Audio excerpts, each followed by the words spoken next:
This is a rough outline of the growth of English literature. I should have put that in scare quotes because most of the literature written by the English in the early stages was actually Latin. This is a story of how they started doing it and how the literary tradition developed in early medieval England prior to the Norman invasion, during the Old English period, that is. It begins with Athelbert and Bertha. Athelbert was king of Kent in the southeast. His royal seat was at Canterbury, and he married Bertha. Uh, Bertha was a Merovingian princess. The Merovingians were the royal line who ruled the largest kingdoms in what is now France. France wasn't properly invented yet. She was a Christian. She is now Saint Bertha because she brought the church to England. And once she married Athelbert, well, a new broom sweeps clean.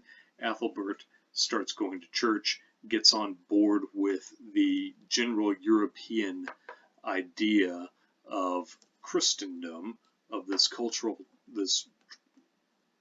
I hate to say transnational, nations aren't invented yet, but transnational cultural identity, and as well as this religious project of Christendom, gets on board with it, begins to be converted. This happens in the year 597 AD. It begins then.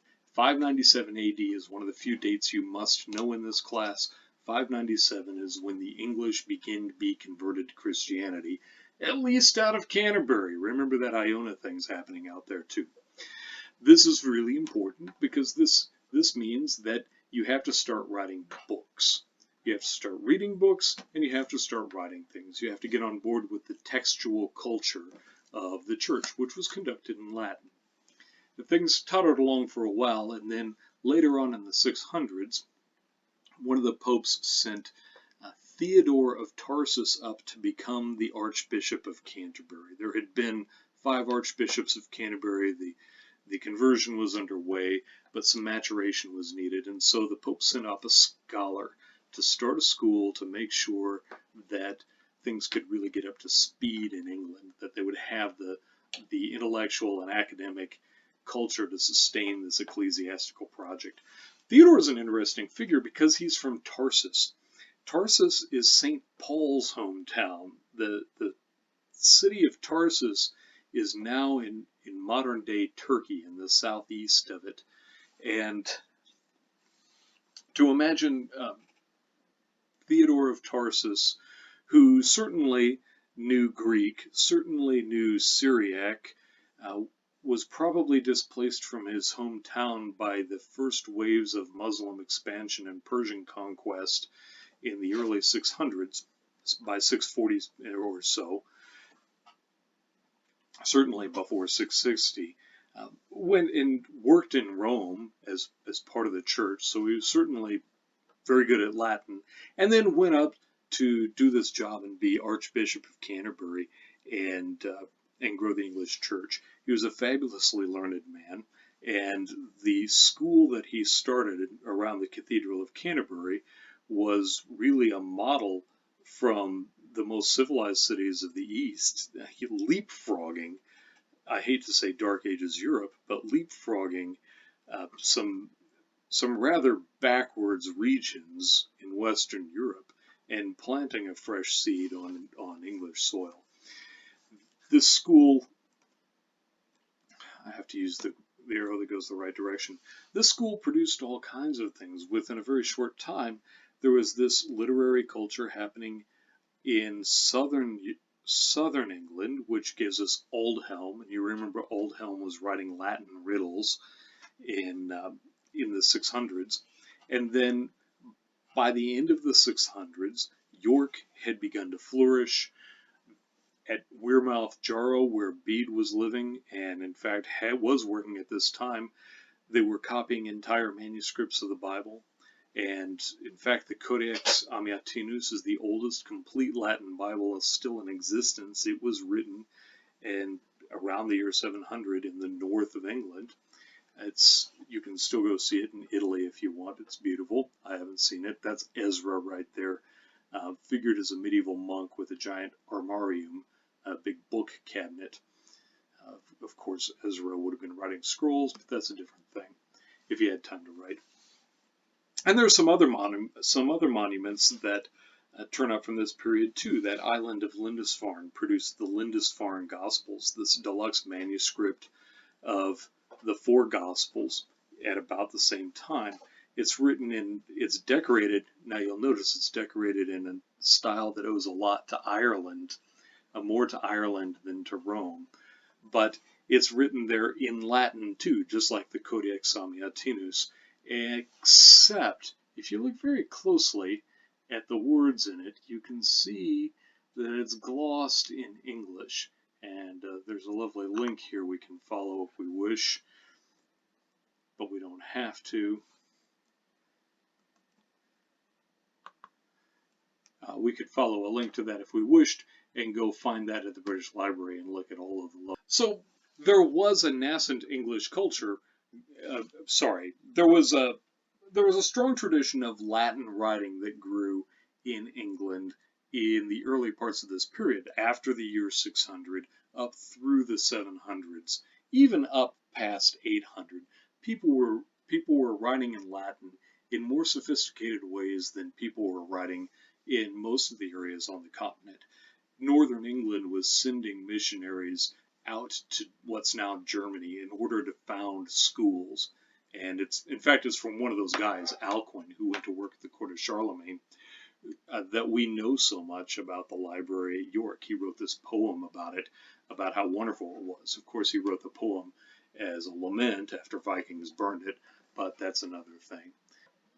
So very quickly then, after the conversion, there arose a sophisticated culture of writing in Latin, reading, writing, copying books, producing books, because everything was hand copied, in order to send them back around Europe.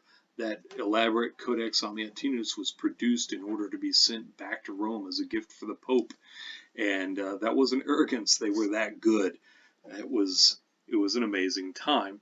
But then it fell apart under the pressures of Viking invasions, and not just raiding invasions, but mass Scandinavian settlement that changed the fabric of the culture of the north of England.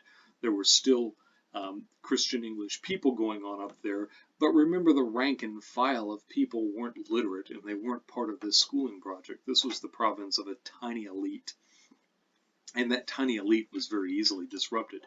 You burn a few churches, you kill or sell off into slavery a few dozen monks, and suddenly the whole thing's gone. So that was what Alfred the Great witnessed. So Alfred the Great, when he undertook to begin translating all of the important Latin works that were really necessary into English, he recognized that learning was that fragile, and that writing things in the vernacular, in the language that most people could already speak, would make it feasible to carry out his political work, his cultural work, his religious work, because we have to presume that he was sincere in his faithful declarations. His religious work too, of shepherding the English people. One of the most important books that he translated, from his point of view, was Gregory the Great's Pastoral Care. Now you remember, Gregory the Great has a certain prestige among the Old English speakers because he's the guy who sent the mission to Canterbury. He's not just any old pope to them. And you have read the Old English you've read a translation of the preface to the Old English Pastoral Care already. Here's the actual manuscript if you want. You can Google it by looking for it at the Bodleian Library at Oxford. Here it is. This is the copy of the same text you have. Theosbok shall to Wigora Chastre, Alfred Kinning Hatoff. This book is supposed to go to Worcester, spelled Worcester, of course, but it's supposed to go to Worcester. That's the same one that you read. Remember, each copy of this was dedicated to one of the cathedrals in England, so that every region would have a copy that local priests could make their own copies from. And one of the significant parts of this book is that it was a field guide for priests. That's what the pastoral care is. It's the work of being a pastor to a parish. And so Alfred thought it was very important to have this one translated. There are some interesting things to see. This is in Old English, and you can see that it has glosses in it. Not all of those glosses are very easy to read here. Here, some of those glosses are in Old English, on tham dagum, so there's a correction to the Old English translation going on there. Presumably somebody was not as ignorant of Latin as our king feared.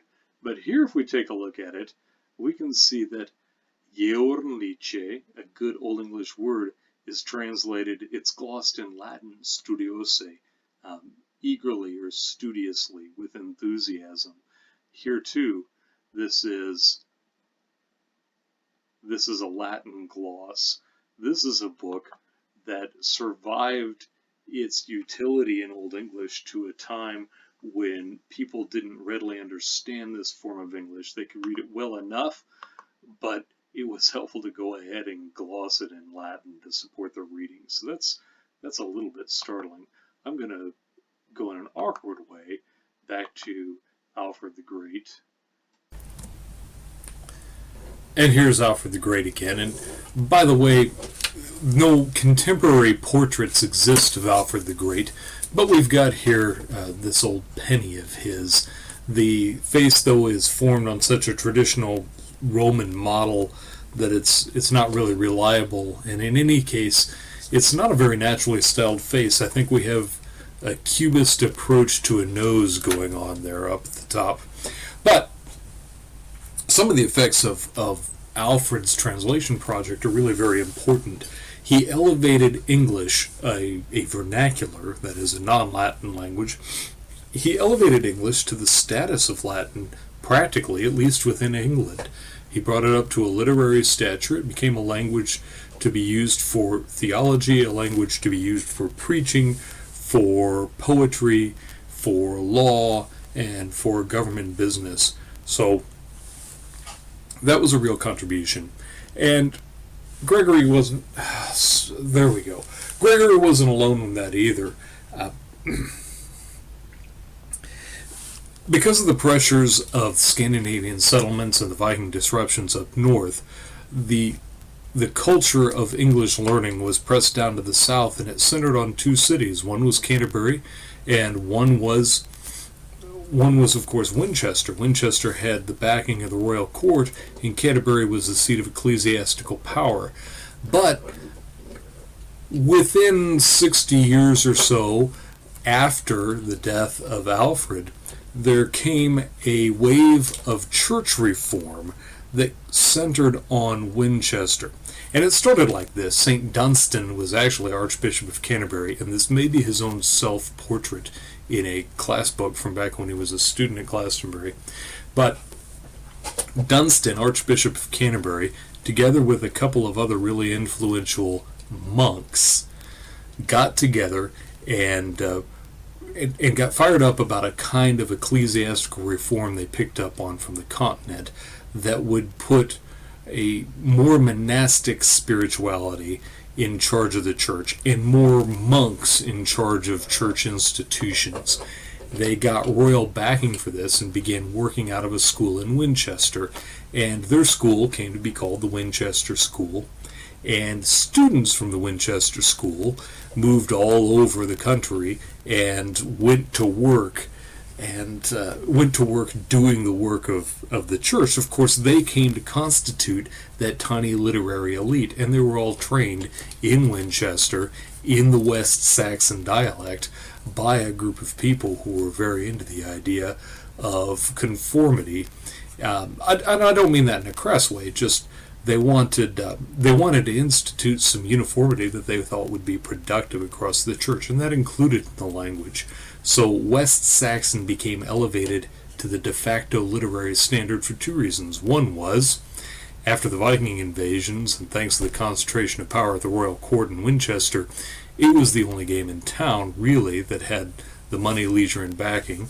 And Then it was spread across the textual culture, across the ecclesiastical culture by this Winchester school program put together by these monastic reformers. The upshot of this is, I hope that transition doesn't look the same way to you as it does to me. The upshot of this is the creation of a genuine English tradition that includes Latin and English texts in different versions, and one that relies especially on that West Saxon dialect. And here we've got some bookends of it in a certain way. On the left-hand side, we've got a copy, a relatively late 900-something copy of Felix's Life of St. Guthlac, which was written in the Anglo-Latin of the early 600s. And boy, was it. It's famous for being obtuse, and I shouldn't say obtuse, for being prolix and obscure. In fact, other medieval Latin authors call it prolixus et obscurus. It's long and wordy and tangled, but it's a beautiful story about St. Guthlac there from the 600s, and here we have a copy from the 900s, a clear indication that you've got a tradition of Latin literary culture going on. And there on the lower right, we've got an Old English poetic rendition of it also from the mid-900s. A sign that, and by the way, one written in West Saxon with probably a little bit of that Winchester flair in it. There can be no surer sign of the development of a literary tradition than a continuous attention in a sustained literary culture to this similar theme.